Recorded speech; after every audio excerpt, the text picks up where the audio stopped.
এই ভিডিওতে আমরা দেখব হচ্ছে ট্রান্সফার এগেইন কিভাবে করে। প্রতিটা 15 ডিগ্রি করে পুরাটা ঘড়িতে আমরা 60 ডিগ্রি একটা ক্লকওয়াইজ করব। তো এখন আমরা এই ফাইলটা আমাদের ডেসক্রিপশনের নিচে পেয়ে যাব। এই ফাইলের নাম হচ্ছে ক্লক পিএসডি। আপনারা এটা ডাউনলোড করে এটাকে এক্সপেরিমেন্ট করে দেখতে পারেন। তো প্রথম যেই লেয়ারটা আছে সেটা হচ্ছে নাম্বার। ওকে, এই নাম্বারটাকে আমরা আরেকটা কপি করব, কন্ট্রোল জে। কপি করতে গেলে আমরা দুই তিনটা ওয়ে করতে পারি। কন্ট্রোল জে হচ্ছে দিয়েও কপি করতে পারি, আরেকটা হচ্ছে এখান থেকে ড্রাগ করে এই নিউ লেয়ারে নিলে এখান থেকে কপি হয়ে যাবে। তো আমরা এটা এখন ডিলিট করে দিই, একটাই কপি রাখি।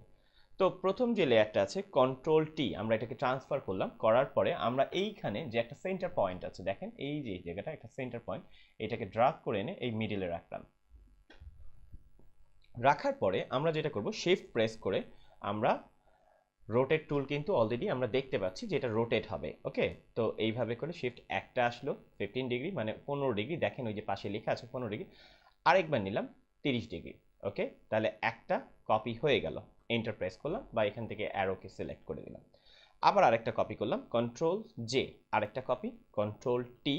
ঠিক এবার এই জায়গা থেকে সেন্টারটা নিয়ে এসে এখানে রেখে দিলাম।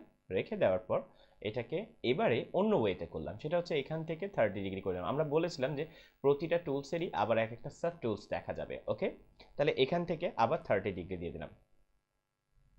সরি, এই সেন্টারটাকে এখানে রাখতে হবে, তারপর 30 ডিগ্রি দেবো। ওকে, এই যে এখানে এটাকে সেন্টার রাখি। ওকে, এবারে আমরা 30 ডিগ্রি করি। ওকে ওকে, হয়ে গেছে। দেখেন এখানে 30 ডিগ্রি হয়ে গেছে। সো এবারে এই যে প্রক্রিয়াটা, এই প্রক্রিয়াটা আমরা যদি কন্টিনিউ করতে চাই তাহলে আবার একটা কাজ করি, এডিটে যাই, দেখবো এখানে সংক্ষিপ্ত লেখা আছে এগেইন ট্রান্সফার। তাহলে কি চাপ দিতে হবে? শিফট প্লাস কন্ট্রোল প্লাস টি। তাহলে আমরা দিই শিফট কন্ট্রোল আর টি, আরেকটা কপি হয়ে গেল, রাইট? কিন্তু যদি আমরা একই জিনিস পর্যায়ক্রমে কপি করতে চাই, একই শেপ, তাহলে আমাকে প্রেস করতে হবে শিফট কন্ট্রোল অল্ট্রা টি। হচ্ছে, দেখেন কপি হয়ে যাচ্ছে, সব দিক দিয়ে হয়ে যাচ্ছে। ওকে, সো এটা হচ্ছে ক্লকওয়াইজের একটা সিস্টেম। ক্লকওয়াইজও যেরকম আমরা অন্যান্য শেপের বেলাও এরকম করতে পারি।